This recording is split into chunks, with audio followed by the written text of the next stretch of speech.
والفجر وليال عشر والشفع والوتر والليل إذا يسر هل في ذلك قسم لذي حجر ألم تر كيف فعل ربك بعاد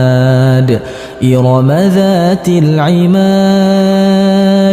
التي لم يخلق مثلها في البلاد وثمود الذين جابوا الصخر بالواد وفرعون ذي الأوتاد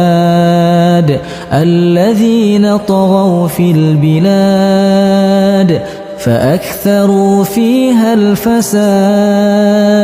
فصب عليهم ربك سوط عذاب إن ربك لبالمرصاد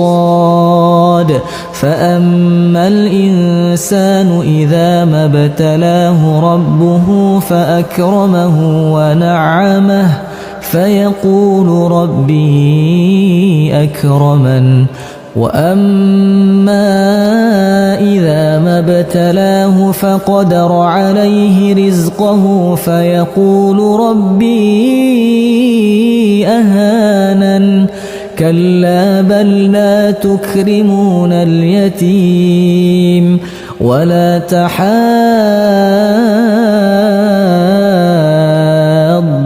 على طعام المسكين وتأكلون التراث أكلا لما وتحبون المال حبا جما كلا إذا دكت الأرض دكا دكا وجاء ربك والملك صفا صفا وجيء يومئذ بجهنم يومئذ يتذكر الإنسان وأنى له الذكرى يقول يا ليتني قدمت لحياتي فيومئذ لا يعذب عذابه أحد ولا يوثق وثاقه أحد يا أيتها النفس المطمئنة ارجعي إلى ربك راضية